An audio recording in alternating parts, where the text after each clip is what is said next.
It is my honor and pleasure this morning to introduce to you Reverend Keith Cox.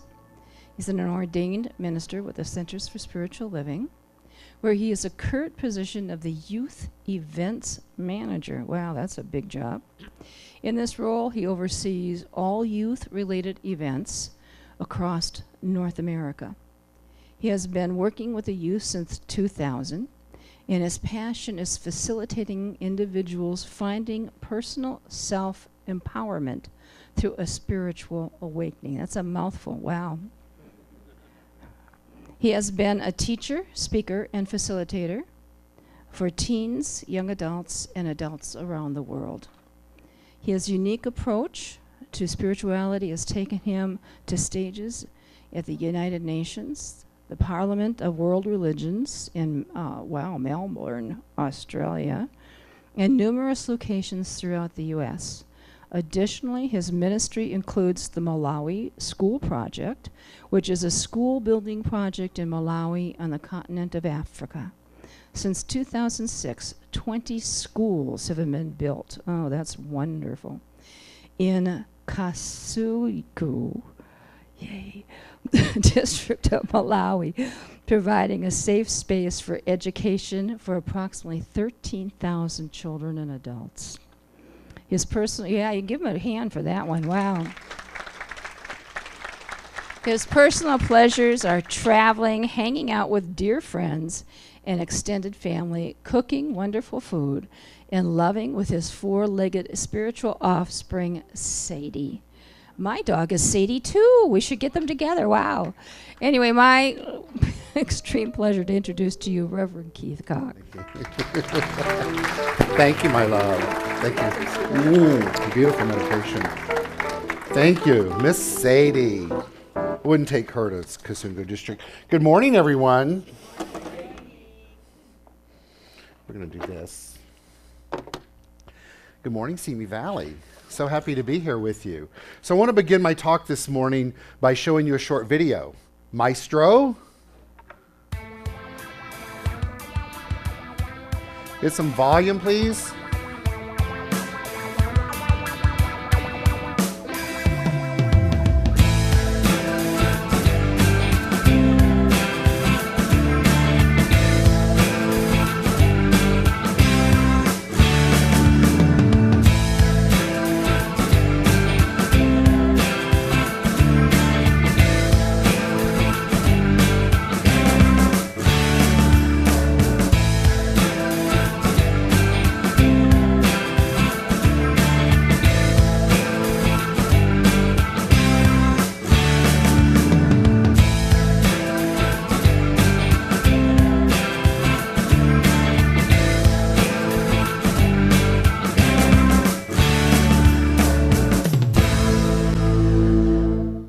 Pretty cool, huh?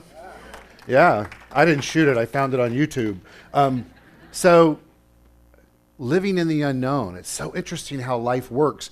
When I was engaged with Dr. Susan, not to get married per se, but even though I think we're both single at the moment, as to what my talk title would be today, I just off the cuff, she was like, for those of you that don't know, they plan in advance these things. And so they had asked me what my talk title would be. And my immediate response was, I don't know, I'll get back to you in 2 weeks. And then I thought, okay, well, that's not very metaphysical of me. Respond. Living in the unknown. I sent it to her, and then I Googled that concept.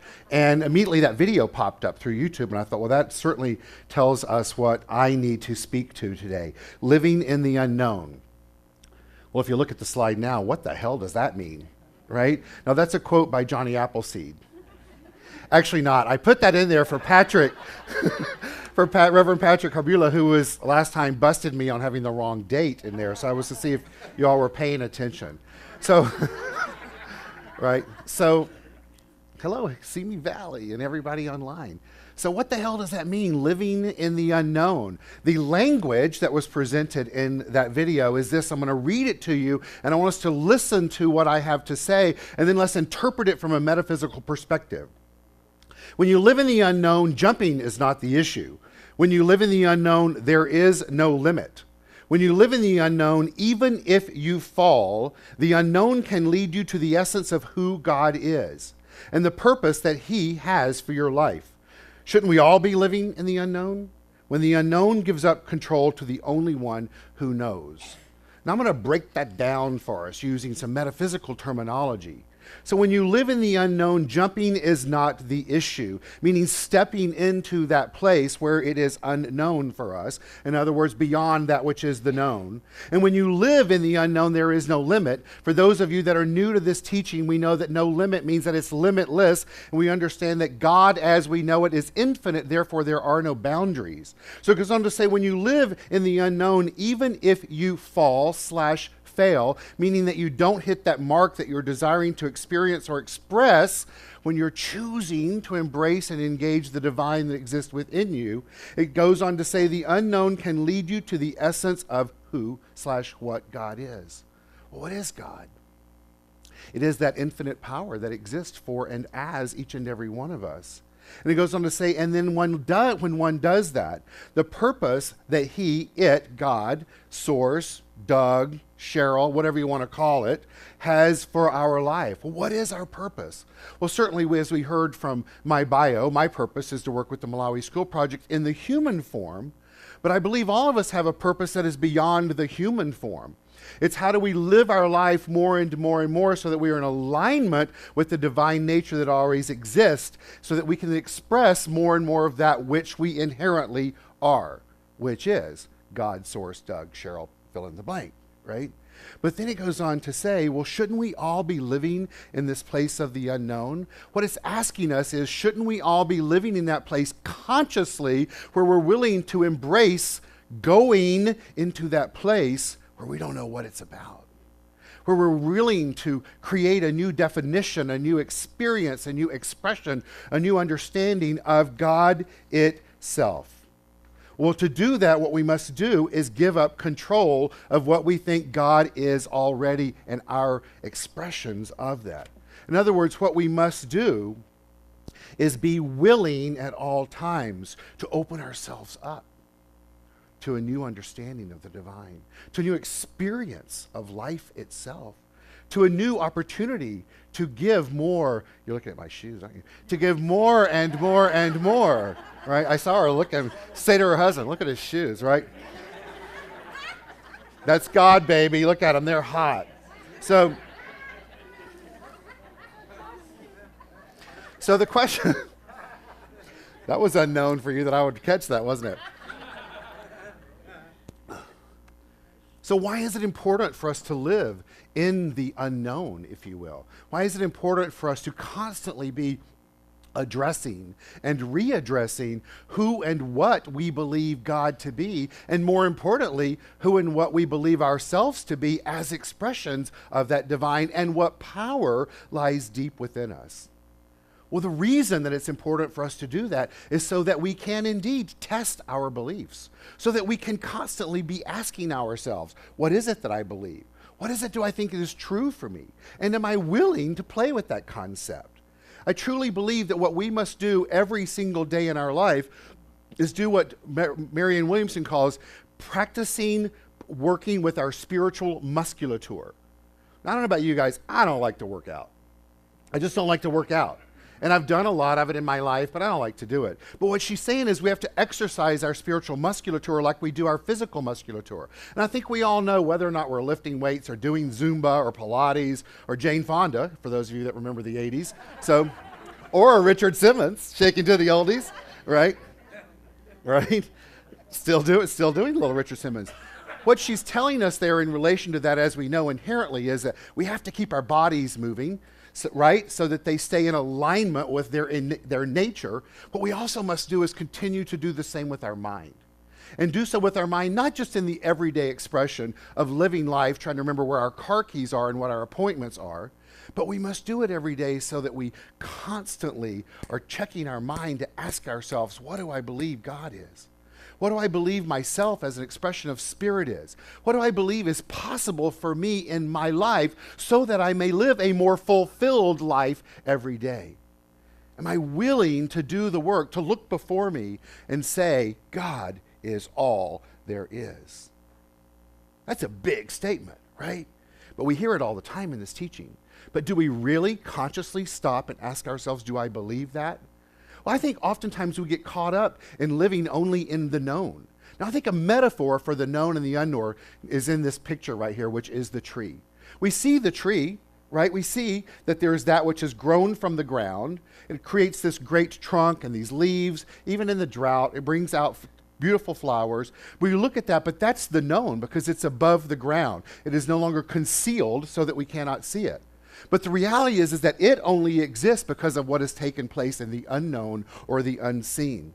And what's taking place in the unknown and the unseen is really what's giving life to that in the seen. So what we must do, using that as an example in life, is choose to be aware of not only that which is taking place in the relative world, is what we call it in metaphysics, but that place that is unseen or unknown. It's by paying attention to nurturing that, a tree, which in what we learn in life is the roots of the tree go equally as wide and as deep as it does tall. Let's let that be a metaphor for ourselves in life so that when we nurture our spiritual self, that our spiritual roots go as deep and as wide as our expression is tall. Now, what that speaks to is balance. The balance of life. Now, I was looking at Reverend Maggie's purse as we were ending that meditation, and I saw the yin-yang medallion hanging off. And that speaks to what life is about. That at all times, if we are to live life harmoniously with that which is the nature of who and what we are as spiritual beings, and as being contemplative beings, it is our responsibility to tend to the yin-yang nature of life. In other words, we are to look at that which is above the ground all the time, ourselves, right? As well as that which is below, which is the roots, which is the earth, which is that which nurtures that which is above it. Does that make sense? Is that easy to do? Sometimes, sometimes not. Well, then what screws us up? This. Right? Now, how many of you have ever had this happen in life? Right? Where you make a plan. I had it this morning when I got here. You made a plan. You took off with the plan. It's all going to work perfectly. I've done my spiritual mind treatment, right? And I said, and so it is, right? Knowing that it's all going to fall into place. And I walk up and life does what? This, right? The question is, what do we do when life does this? Do we freak out? Do we get angry? Do we get annoyed? Or do we settle back into that place of knowing that the trajectory of the outward expression of life is equal to the work we've done internally? And so what may show up in a moment really doesn't need to be reflective of the work we've done, where we can choose to know that we have a foundation of understanding that that which is showing up, in as much as it may look different than this, is still a reflection of who we know ourselves to be as spiritual beings, and that the law of life is always doing its part. It's always doing its part. Now I want to tell you a little story that I think exemplifies that which I'm speaking to. So there's this cabbie who picks up a nun. She gets into the cab and notices that the very handsome cab driver won't stop staring at her. She looks at him and says, "My son, why are you staring at me?" And he says, "Well, I have a question that I want to ask you, but I don't want to offend you." And she says, "My son, as a nun, you cannot offend me." She says, "When you're as old as I am and have been a nun as long as I have, you get a chance to see and hear just about everything. I'm sure there's nothing you can say or ask that I would find offensive." So he responds, "Well, I've always had a fantasy to have a nun kiss me." She responds, "Well, let's see what we can do about that." She goes, "Number one, you have to be single. And number two, you have to be Catholic." With that, the cab driver got all excited and said, "Yes, I'm single and I'm Catholic." "Okay," the nun says, "pull over." So he pulls into the next alley. She gets in the front seat and fulfills his fantasy with a kiss that would make a hooker blush. So when they get back on the road, the cab driver starts crying. And she says, "My dear son, why are you crying?" And he goes, "Sister, please forgive me, but I've sinned. I lied and I must confess. I'm married and I'm Jewish." And the nun looks at him and says, "Oh, my dear son, that's okay. My name is Kevin and I'm going to a Halloween party."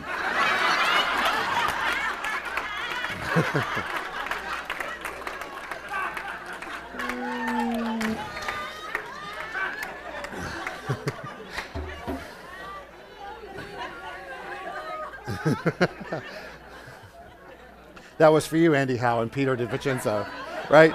So I ask you, using Kevin and the nun as a metaphor, when in your life have you had this desire in life to really spread your wings and experience something new that is beyond what has been your comfort zone, to really live in the unknown? And then when the experience happened, it may have truly rocked your boat, but it also freaked you out. Freaked you out to the point where you retreated and never looked at nuns the same. No, retreated.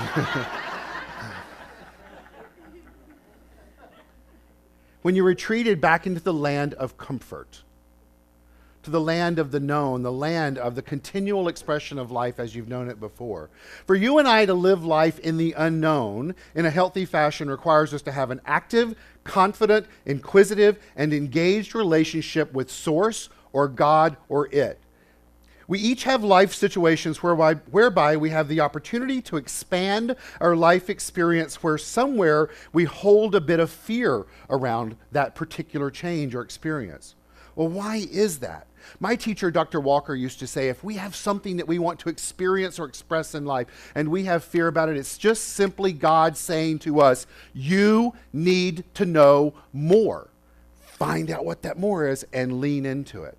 Well, why is it then that fear sometimes comes up for us or we're not willing to step into that new experience? Well, I believe it's because we haven't reconciled at some level our true belief in the power of Source or God or it. I think it's because we think somewhere along the way, and this so often happens with us on our metaphysical journey, that we come to this conclusion as to what God is. We come to this really wonderful, definitive experience and expression. This definitive outcome of God is Source, it's infinite, it's abundance, it's who I am. And we allow that to be rhetoric for us, as opposed to leaning in every day and asking ourselves, what do I truly, truly, truly, truly, truly believe? What do I truly, truly, truly believe? Today's the day where you get to choose, if you desire, to jump into a new expression of yourself as a divine being. Today is the opportunity, if you choose to commit to yourself, that you'll know that living in the unknown is something that's really exciting. And then if you were to jump, metaphorically, out of the plane, if you will, no matter where you land and what shape you're in afterwards, that who and what you are intrinsically and inherently as a divine being will not change. But you have to be willing to jump. You know, as you know, you heard in my bio, I work with teens a lot. And just about 3 weeks ago, I guess it was 3 weeks ago, we came together and we expanded who we invited in to create our workshops for our summer camp. We brought in teens from all over North America. We brought in teens that never saw themselves as leaders, but something we saw in them represented the diversity of the aspect of life. And so we had it very diverse. It was multicultural, it was multi-gendered, it was everything that was kind of unusual for us. And they were freaked out as to when we brought them. We said, trust the process, trust the process, trust the process. And this process is one where we come together and have a lot of fun on the early end of Friday night. On the late end of Friday night, we do visioning about how we're going to create our workshops. In other words, we plan the whole camp. And then they all have a charge to go to bed that night. Now, that's a big charge for teenagers. They don't always want to go to bed and go to sleep. But they have to sleep during that night. And what we charge them to do is to sleep with the expectation that the creative power of the divine is going to move through them while they sleep and show up the next day. And they're going to get to express God in a way that will blow their mind. Now, that's pretty tantalizing, don't you think? Because I like to have my mind blown, certainly by God. And so we got up Saturday morning, we gathered together, we had a wonderful breakfast, and in a record time, in less than 5 hours, this was a group of 16 teenagers, we planned our entire summer camp, right? Pretty cool. And we created the workshops, we wrote the workshops, it all moved through us. Now, why is that? And everyone was blown away that we could do it in a short period of time. It's my favorite weekend of the year to do this with them. And it's because we were willing. We were willing to open up and let the divine do its thing through us unencumbered. But how often in life do we get in the way of that? We get in the way because we're not really, really, really, really clear on what it is that we believe. So today I challenge you to ask yourself, what is it that you believe? In the Bible, Mark 23 tells us all things are possible if you believe. All things are possible if you believe. Dr. Holmes addresses this in the Science of Mind textbook in this way. He says, the great discovery, the first discovery man made was that he could think. That was the day when he first said, I am. This marked his first day of personal attainment. From that day, man, and when he says man, he's addressing man, woman, and everything in between and beyond. He says man became an individual and had to make all further progress himself. From that day, there was no compulsory, in other words, necessary or essential evolution. He had to work in conscious union with life. The basis from which man is evolving is infinite. Behind him is the great unknown, but not the great unknowable. He says, as the result of the discovery that he could think, plan, and execute, man has built up a great civilization. He has perceived that nature works through him in order to work for him. Indeed, he has seemed to possess the earth during the process, even though little attention has been given to that still, small voice which said, man, know thyself. What he's telling us there is that no matter what we do in life, for us to experience more and more and more of life itself, that it doesn't matter for us to pay attention to what we've done in the external. What matters is how we pay attention to the internal, into that place of the unknown, where the still voice says, know yourself. Know yourself. Know yourself. And when he's saying know yourself, he's saying know yourself as the fulfillment and the allness of that which I am, which is infinite, which is abundant, which is unlimited. So I ask you today, are you willing to play with this concept in your life? Is there somewhere in your life that you desire to be more and more of yourself as a divine being and have your life reflect that? Are you willing to walk out of here today and lay your head down tonight or this afternoon, it's Sunday, take a nap, and give yourself permission when you lay down to shut up the voice in your head for a little while and say to God, bring forth through me all of that which you are. And what I give to you right now is my commitment that when it shows up, I will ride the ride. I will ride the ride. Now, for that to happen, what you must do is make a commitment to yourself. What Ernest Holmes tells us in regards to that is that whatever the mind holds to and firmly believes in forms a new pattern of thought within its creative mold, as whatever thought is held in the mind to take outward into new creation. He says this is the secret and the whole secret of the creative law of mind. And so oftentimes what is important for us to do, to hold in mind, isn't that in form that we want to experience in life. Now for you, as a congregation, that may be you minister, maybe what your center is going to look like. And are those things important? Absolutely. But what he's telling us here is to open ourselves up to say, let my definition of that be gone for a while. I will suspend my need to control it. And in that moment, I shall open myself up. When I speak of I'm talking of all of us. I shall open myself up to that which is greater. It's from that place of living in the unknown that the greater can come forth. And once it comes forth, our responsibility is to say yes, should it feel as if it's in alignment. That is our responsibility. But what stops us so often? Well, I think this quote addresses that. It says, and every day the world will drag you by the hand yelling, this is important, and this is important, and this is important. You need to worry about this, and each day it's up to you to yank your head back, put it to your heart, and say no. This is what's important. Meaning the heart itself is considered the basis for where love is expressed. Meaning that love is how we grow. Just as came up in your spiritual mind treatment. Love is the way. So how do we grow? Ernest Holmes addresses it in a different way. He says practically the whole human race is hypnotized because it thinks what somebody else told it to think.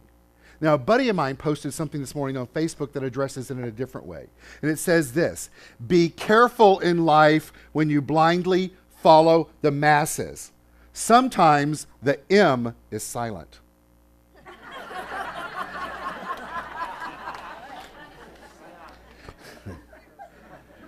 What we're being told in all of this here is to move beyond race mind thinking and embrace who we are as individual aspects of the divine. To choose to know who we are as authentic spiritual beings. And as it says in this slide, that authenticity is freedom from the illusion of fear and alignment to the reality of love. Love.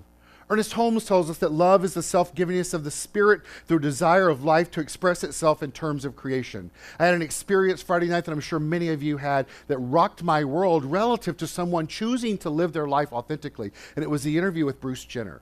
And if you haven't seen it, take time to see it. Because what it speaks to, what Bruce speaks to in transforming and revealing her, is this willingness to live authentically in life. It's taking her, Bruce, 62 years to do that. You know, that means the struggle was there. The struggle was there, but what's more important is she didn't give up. She didn't give up, and in many ways what she's exemplifying is the definition that Ernest Holmes gives us, which is love is the self-givingness of the spirit through the desire of life to express itself in terms of creation. What he's telling us there is the nature of life itself to give of itself, to itself, through itself, as itself, and that's you. That's you and that's me and all of our glorified diversity.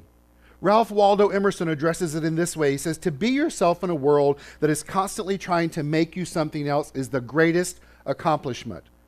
Period. It's the greatest accomplishment. So today I challenge you to learn to enjoy living your life on the edge. Don't allow yourself to be comfortable, because comfortable is no way to spend your life. I had a life coach that I worked with for 10 years, and he used to say, live your life on the edge, but make sure it's the leading edge and not the bleeding edge. Right? Now that's funny, but what that really means is take yourself right to the edge where it doesn't go beyond. In other words, keep yourself in alignment as you grow with listening to the divine. Listening to the vine, and it will continue to take you right to that place of healthy living, a healthy edge. Well, how do we do that? By making the choice to do it today. Gary Zukav says, choice is the engine of our evolution. If you choose unconsciously, you will evolve unconsciously. If you choose consciously, you will evolve consciously. Choosing to evolve unconsciously is much better than unconsciously, and most often far less painful. He says, trust me, been there, done that. The power of choice is the greatest gift you have been given. So I ask you today, what is it that you choose to know? What is it that you choose to know about yourself as you leave the Centers for Spiritual Living in Simi Valley? What is it that you choose to know about yourself that is possible? What do you choose to know about yourself as the gift of God? What do you choose to know about yourself? About how you can live your life more authentically. What's in your closet that you want to come out of? It may have nothing to do with gender, sexual orientation, biology. I'm sure we've all got something hidden away that we want to heal. Today's the day. It starts with being still and in knowing that you are God. Know that you are God. Some of the best gifts that we can give ourselves is just time alone with God, which means time alone with ourselves. Stop. Sit. Listen.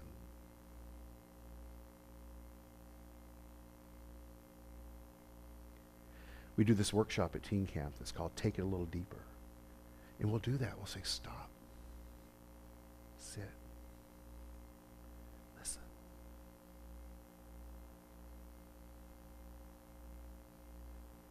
And then we say, now can you take it a little deeper? And go a little deeper and stop. Sit. Listen. And then take it a little deeper. So stop. Sit. And listen.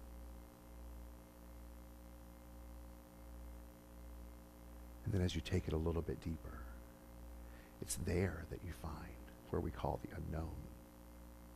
It'll speak to you, that will rise up and say, I am here for you.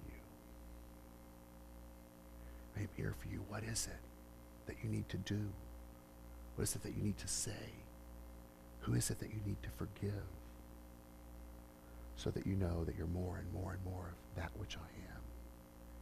Be still and know that I am God. If you do nothing more than that on a daily basis, that's a perfect spiritual practice, don't you agree? That's a perfect spiritual practice. That's living in the unknown. That's the willingness to jump out of that plane as a metaphor in life, being willing to fly and to soar and occasionally crash. Right? But doesn't that sound like a lot of fun? Sounds like a lot of fun to me. I personally love the concept of letting God bring up through me something that freaks me out. Because then I get to stop myself and ask myself, yo, dude, what do you believe? What do you believe? Do you have any of that stuff hanging on from the old ideology? Do you really believe that if you do blop, blop, blop, blop, blop, you're going to go to hell? I don't believe that anymore, but it took a while. So today's the day. Today's the day that we all get to take the next step into the unknown and ride the ride called life. We get to ride the ride called life. Are you up for it? Yeah. Are you up for it? Yeah. Me too. Have a great Sunday. It was fun to play with you. Thank you. Namaste.